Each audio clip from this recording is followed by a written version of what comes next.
The crimson glow of the Xylar council chamber bled across the polished obsidian floor, reflecting in the multifaceted eyes of the assembled delegates. A low thrum, a vibration felt more than heard, pulsed through the massive room, a subtle reminder of the colossal warship, the Gorgon's Tooth, that now hung, a silent predator, just beyond the orbital defenses of Xylo's prime. The silence was suffocating, punctuated only by the rhythmic hiss of the environmental regulators and the occasional, almost imperceptible shifting of a delegate, a nervous twitch in the face of impending doom. For generations, the Xylar had ruled the Orion Spur, their civilization built on a foundation of ruthless pragmatism and strategic superiority. Now they faced something new, something terrifying, an unknown variable, a species they had barely acknowledged, yet now held their very survival in the balance. The distress beacon, a desperate plea for aid sent across the vast gulf of interstellar space, had been answered, and the answer had arrived in the form of the Gorgon's Tooth. Admiral Vrel, his carapace shimmering with a sheen of cold sweat, addressed the council. His voice, usually a resonant baritone, was strained, barely audible above the ambient hum of the chamber. The readings are inconsistent. The vessel's energy signature defies all known classifications. Their weaponry, it's unlike anything we've encountered. The sensor sweeps indicate a complete lack of reliance on conventional energy shielding, instead employing a system we can only describe as material displacement. He paused, allowing the implications of the words to settle over the assembly, watching the expressions of fear and confusion. A wave of nervous whispers rippled through the gathered Xylar. The very architecture of their society was built on the manipulation of energy. The thought of a civilization that had bypassed the need to manipulate energy was a concept that threatened to unravel their fundamental understanding of the universe. Xylar law dictated a cautious approach, a policy of careful observation and measured response. But the distress signal, the echo of desperation from a lost colony, had bypassed the usual protocols. The desperate cry from the colonists, the ones they were meant to protect, had forced the Xylar's hand. Now, as they hovered, the invisible, unknown entity above them, the stakes could not have been higher. The fate of an entire civilization hung in the balance, a civilization whose future was now utterly unknown. The distress signal, boomed Council Elder Zilth, his voice a gravelly echo in the vast chamber, was sent by the Krill. They claim to be under attack. Can we be sure this is not a deliberate trap? The vessel, it is too powerful, too different. The other delegates murmured in agreement, their multifaceted eyes darting around the chamber. Zilth was renowned for his conservatism, for his distrust of anything new, anything unknown.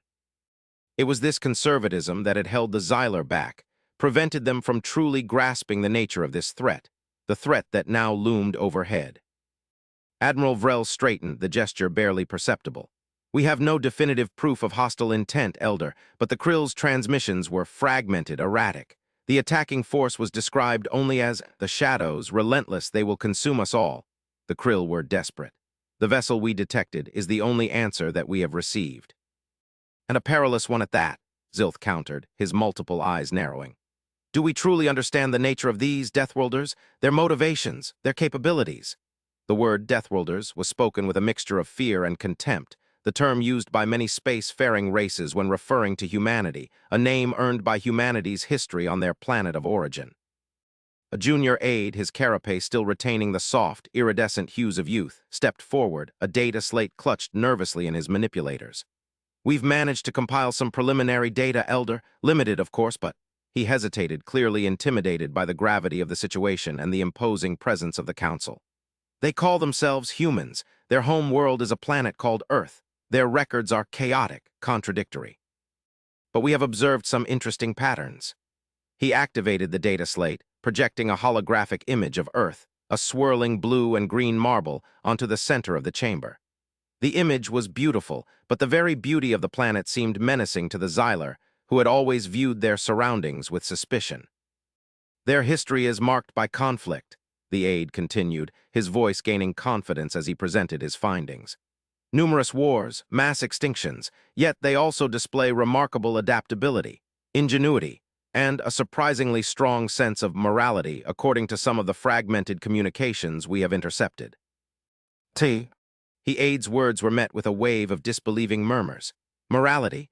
In a species capable of wielding the kind of power represented by the warship above, the Xylar viewed morality as a weakness, a luxury that could not be afforded in the brutal reality of interstellar conflict. The humans, the Deathworlders, were an anomaly. They were a puzzle that, if solved, would change the landscape of the Orion Spur forever. Morality is irrelevant, youngling, Zilth scoffed.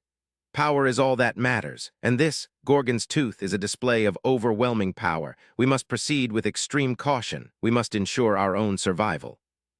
The debate continued for hours, the air thick with tension and uncertainty. The counselors, each with their own agendas and prejudices, argued and debated, their words echoing through the cavernous chamber. Finally, after what seemed like an eternity, a decision was reached. The Xylar would attempt to make contact. They would offer assistance, but they would remain vigilant, ready to defend themselves if the humans proved to be a threat.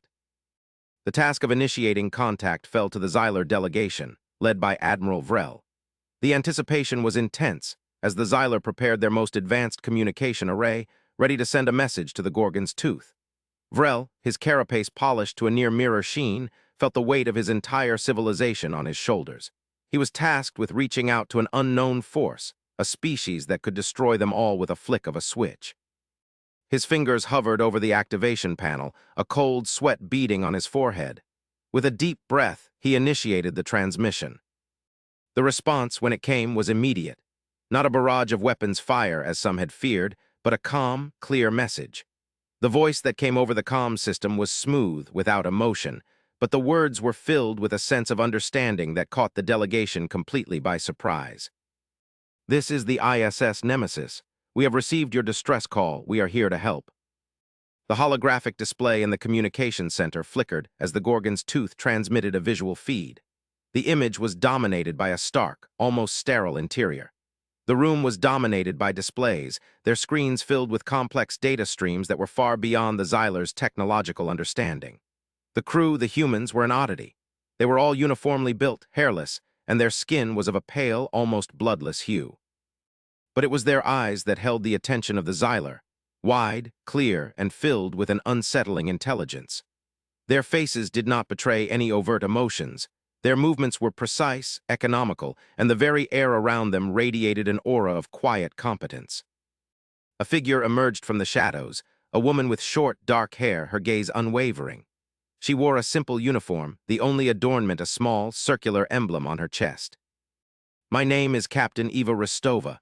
We are the rescue vessel assigned to your sector. We have detected a hostile incursion. We are prepared to render assistance. Please provide us with the coordinates of the Krill colony and any information regarding the threat." The calm, dispassionate tone of the human captain, her refusal to be intimidated, was unsettling. The Xylar had expected hostility, aggression. They had expected fear. They had expected anything but this disarming professionalism. The contrast between the immense power of the warship and the calm demeanor of its crew was unnerving.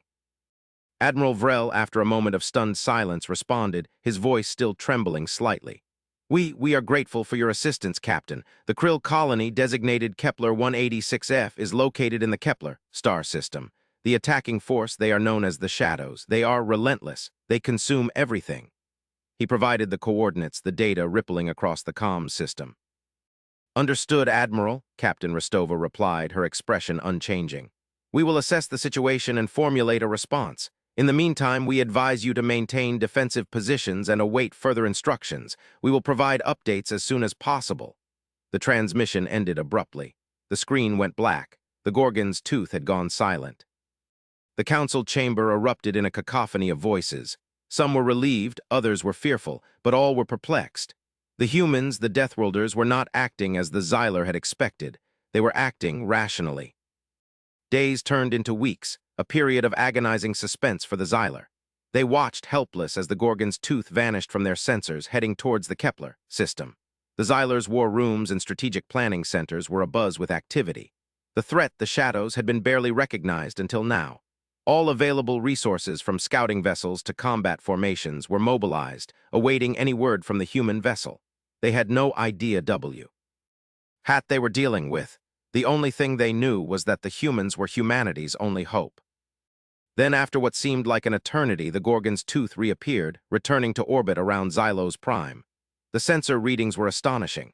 The vessel showed no signs of battle damage. Its power signature remained unchanged. The humans, it seemed, had emerged from the battle unscathed. Captain Ristova's voice, once again calm and professional, filled the council chamber.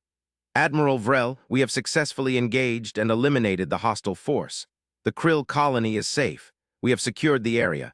The shadows are no longer a threat. The council chamber was stunned. Eliminated. The shadows were known throughout the Orion Spur as a force of utter destruction, a plague that consumed everything in its path. How could a single vessel, a single species, achieve what countless others had failed to do?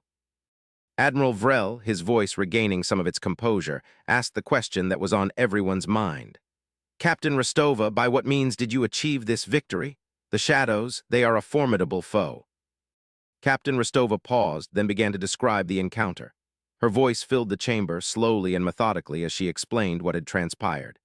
The shadows operate on a unique principle. They are not biological. They are not mechanical. They are a manifestation of pure energy. They consume everything, not just matter, but also knowledge, history, memories. They are not sentient in the traditional sense. They are a force of entropy, a constant decay of all things.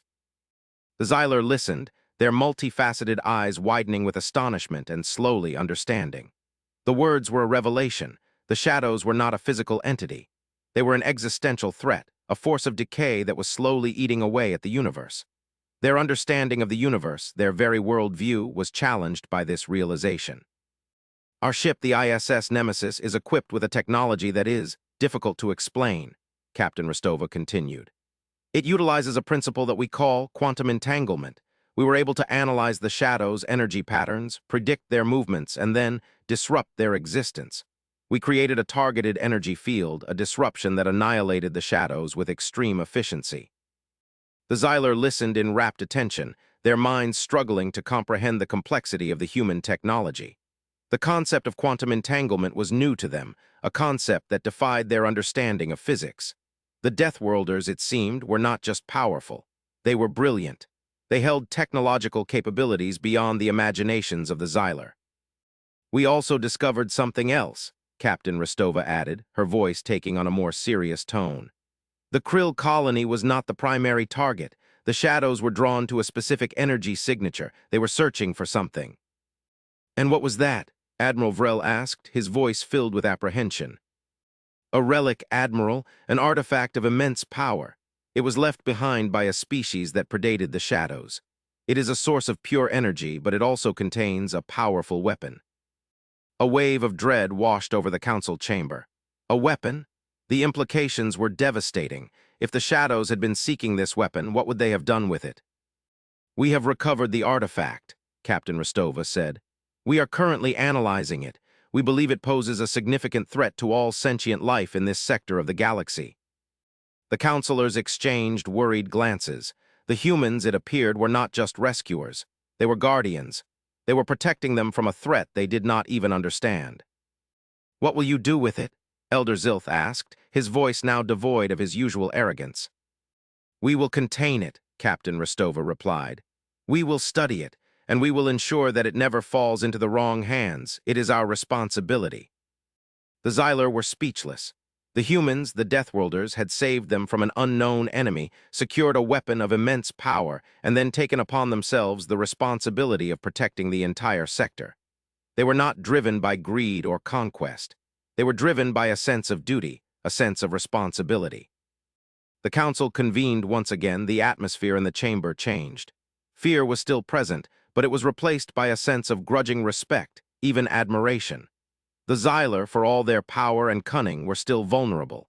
They had been saved by a species they had underestimated, a species they had dismissed as barbaric.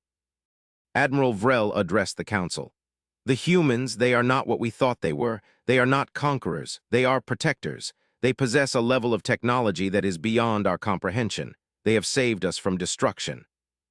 But can we trust them? Elder Zilth countered, his voice laced with doubt. Can we be certain of their motivations? We know very little about them. We should not blindly trust them.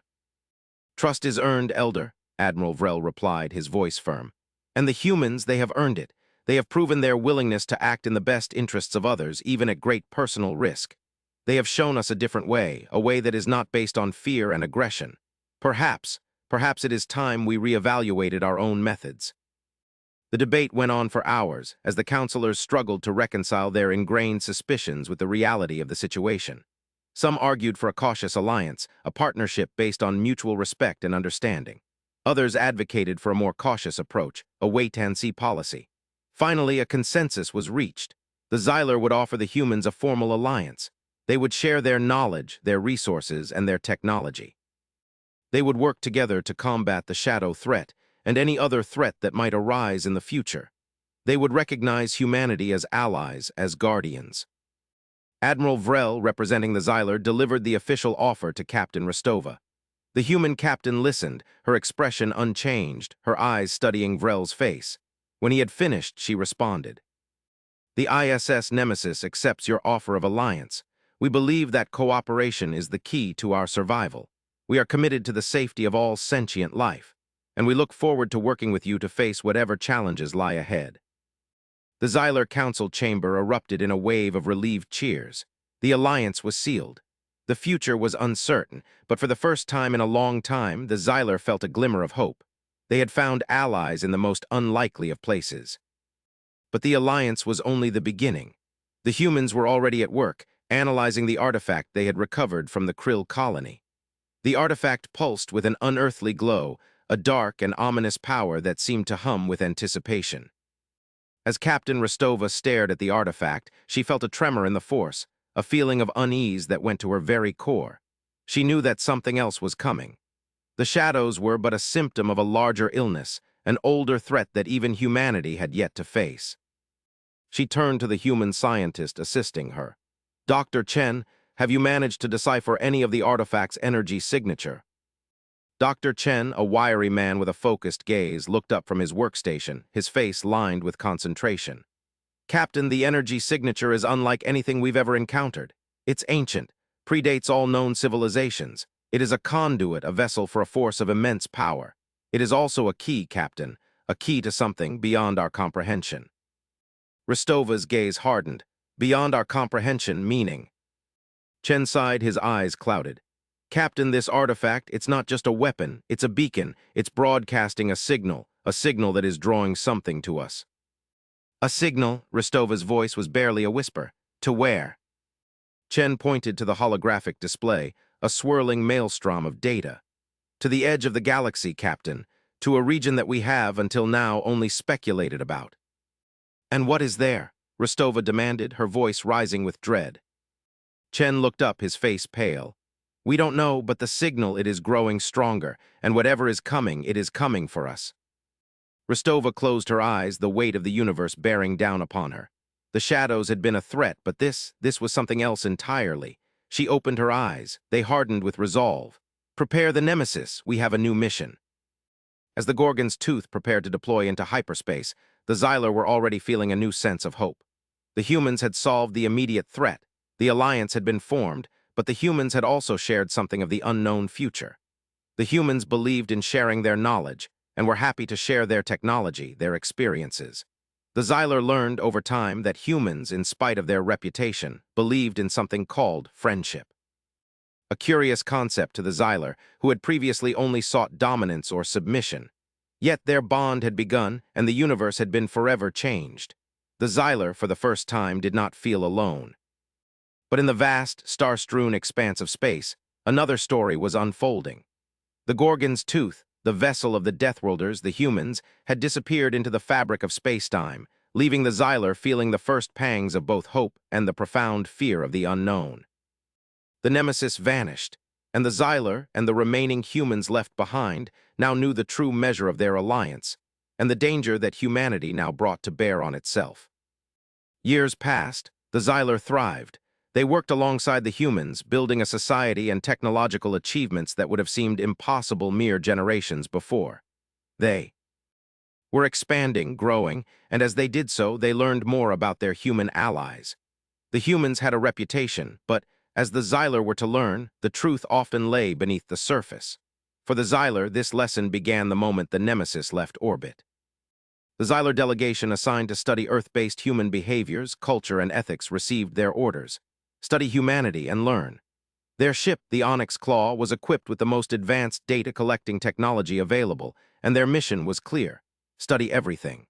The delegation, led by Ambassador Zilth, the grandson of the council elder, approached their task with a mixture of curiosity and caution.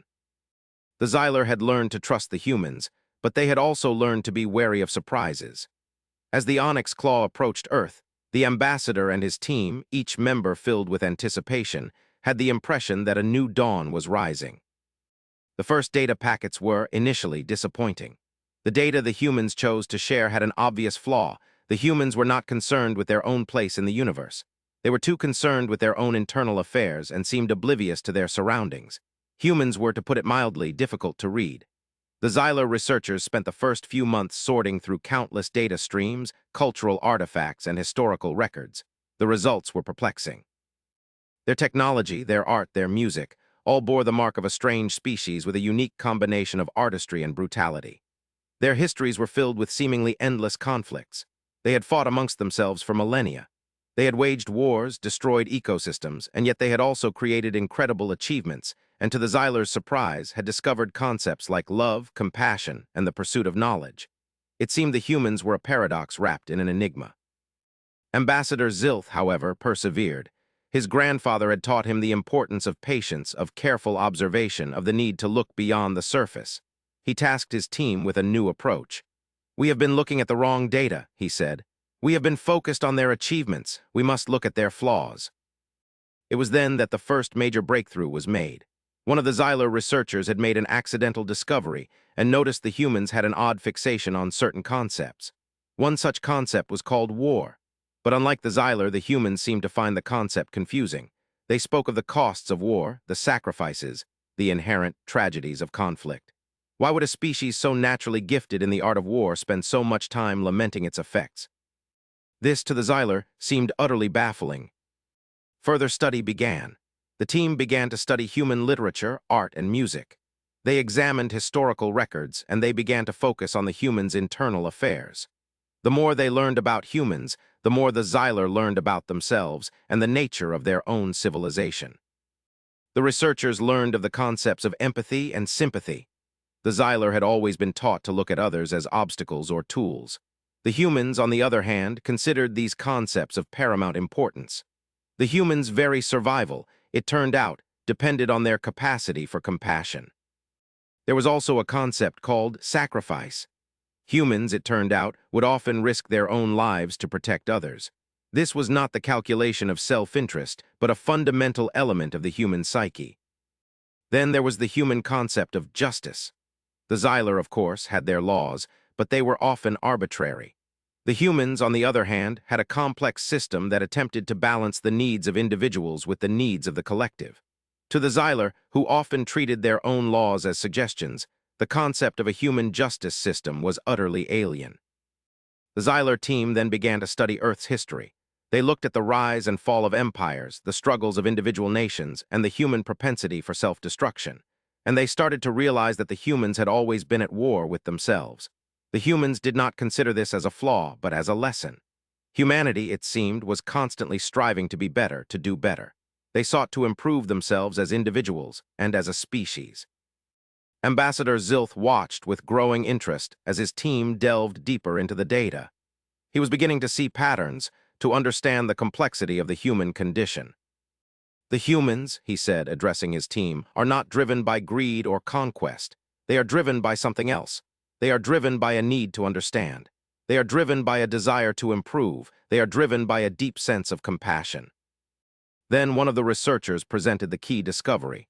The team began to look into humanity's response to disaster. They analyzed how humans had reacted to plagues, floods, earthquakes, and other calamities. And the Xyler team, to their surprise, began to see that the humans in times of crisis came together. They helped each other.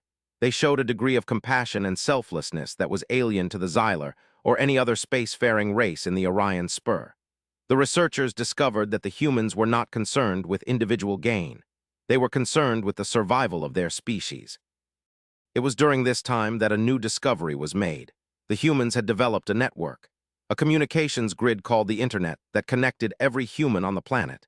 They shared information, they communicated, and they, strangely, cared about each other. It was, in a way, one giant consciousness. The network had the ability to store vast amounts of data and share it with everyone. There was a constant flow of information. of ideas, of art, of knowledge, and a constant, persistent desire to know. This did not mean that humanity had achieved perfection. There were still wars, still injustices, still acts of brutality. But the humans, as the Xylar were beginning to see, were not defined by their flaws. They were defined by their capacity to overcome them.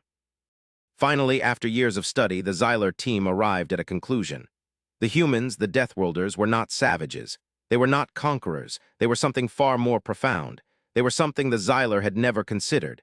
They were something truly more difficult. They were something far stranger and more dangerous. Ambassador Zilth presented the team's findings to the Xylar High Command. The Xylar listened to him in silence as he explained the findings of his team. When he was done, there was a moment of silence. The Xylar had been studying the humans, but now they had come to a different realization. The humans were studying them. They were studying all species. And the Xylar realized what the humans had sought by taking on the shadows. It was not mere safety. It was salvation. The humans are a species of hope, Zilth declared. They are a species that never gives up. They are a species that believes in the potential of all life. They are a species that we can learn from. He paused. And it is my belief that we must now stand by them and aid them as they, with no hesitation, aided us. The shadows, we learned, were not an enemy. They were a challenge. And now we must see what the humans have learned to expect. A new dawn has risen. The Xylar listened in silence.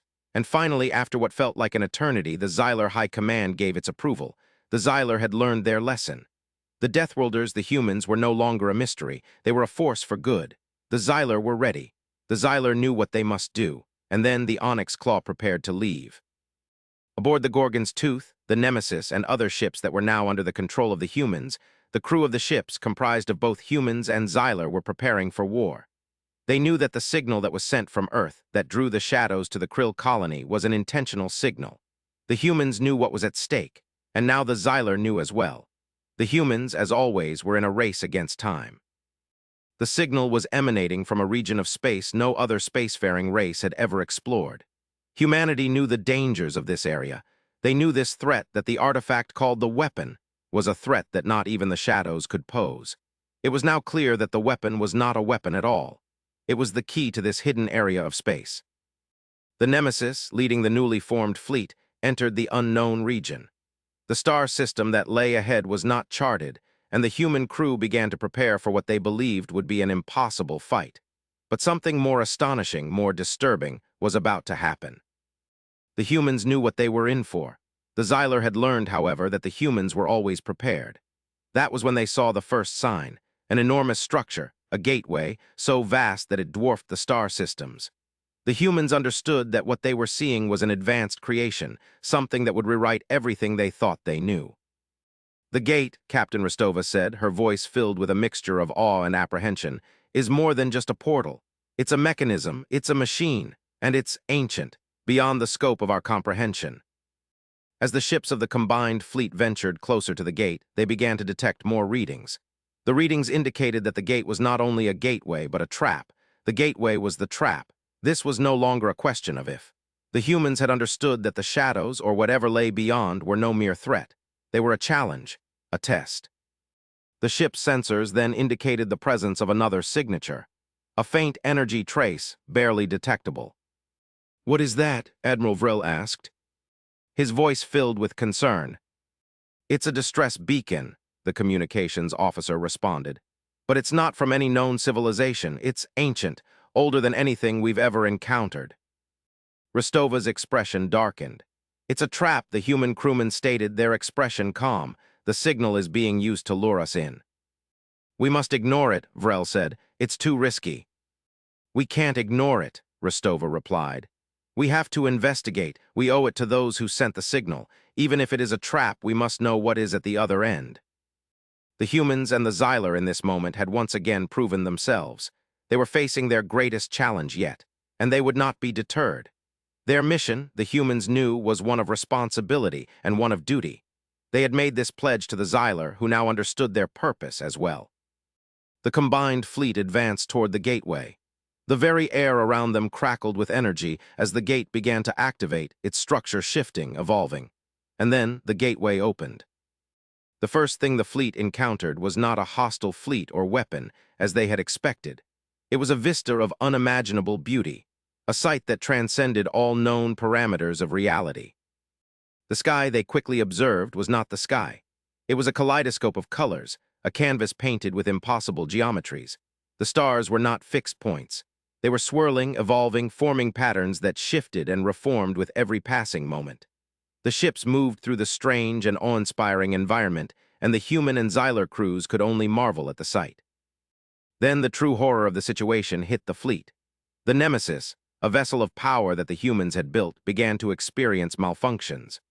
The first to realize this were the human scientists, who saw the readings from their own ship and discovered that their shields were failing, their weapons systems were malfunctioning, and all non-essential systems were shutting down. The humans, who had expected their mission to be a fight, now realized the war was already lost. "We're being suppressed," Captain Rostova said, her voice filled with a sense of dread. "Our technology is useless here." It was not long before the ships of the fleet began to fall out of the sky. The humans began a series of attempts to repair their ships, to gain control of the situation. Nothing worked. The Xylar, on the other hand, made no such attempts. They had quickly realized that the humans were right. Their technology had gone from amazing to useless. The fleet's situation was rapidly deteriorating, and that was when the first contact came. It arrived in the form of a low, rumbling voice, a voice that seemed to come from everywhere and nowhere. "Welcome, travelers," the voice intoned, a sound that seemed to resonate in the very fabric of spacetime. "You have answered the call, you have reached the final gate." The humans and Xylar looked at one another in silence. The nature of the weapon, the reason for the signal, was now clear. They had not been invited to a conflict. They had been invited to something far more horrifying. A vast intelligence, one that had preceded the universe and all life within it, was now present and began to speak to the combined fleet. The shadows were merely a test of your capability, your compassion, your willingness to answer the call of those in need. The fleet, in total silence, listened to the voice. As the voice spoke, it was revealing its true intentions. "You have passed the test. You have proven that you are worthy of your role in the cosmic order. And so, you shall be the heralds of the final reckoning. You are to be the messengers." The human crew and the Xylar looked at one another. "The universe is about to die," the voice boomed, sending a shiver through every soul. "And you, the Deathworlders, the ones who answered the call of the Krill, are meant to prevent it." This was what the humans had sought. This was what the Nemesis had found. This was why the humans had prepared and why the Xylar had been ready to follow. "I speak to you now as a being that has existed since the first moment, as the universe has always existed. I ask you, do you accept the challenge?" The answer was immediate, without hesitation. "Yes," the human captain stated. The Xylar admiral nodded with a quiet determination. The voice seemed to smile. "Then you shall travel. You will travel to the edge of reality. You will be tasked with finding a new universe, a new reality. You will be tasked with saving all that exists, and you will be tested in ways that you cannot imagine." The ships of the fleet began to shift and transform as if they were evolving before their very eyes. The human and the Xylar were now preparing for the impossible. They understood now the reason for the distress beacon, the purpose of the gateway, and the reason for the weapon. This was not a test of their strength. It was a test of their character. A test, the humans understood, that was more dangerous than any weapon that existed. As the ships of the fleet ventured through the gate and into the final frontier, the crew on board the ship of the humans looked out the viewports. They watched as the universe, and all those who dwelled within it, began to blink out of existence. The humans, along with the Xylar, had come to accept that they could not win the war. They understood they could not win the battle, but they were now committed to their mission, one that was far greater than anything they had ever conceived of. They would seek out a new universe, a new reality. They would seek out a new home for all sentient life. And as the ship entered a new reality, the humans knew at long last the secret that had eluded them for so long. They were not alone. And as the Nemesis entered the final frontier, the human crew and the Xylar knew that their greatest challenge had only just begun. Their mission to protect all life had only just begun. The future of the universe rested on their shoulders, and now they would venture into the unknown, ready to face whatever lay ahead. Their destiny was now theirs. Their war was now the universe's. And as the Nemesis disappeared, leaving the Xylar vessel to watch it go, the final thought was the following. The humans were now gone, and their new mission was now a reflection of all that they had done. The Xylar now understood. The humans were always there, and that was something they would have to learn to accept. But now it was time for them to embark on a new journey of their own. The Xylar had learned their lesson, and now they knew what their true purpose was. Their destiny was now theirs. Their war was now the universe's. The Xylar prepared to meet what was coming, and in that moment the universe went black. But the Xylar never lost hope, for they knew in their hearts that they were not alone. The Deathworlders were with them, and the Xylar were ready.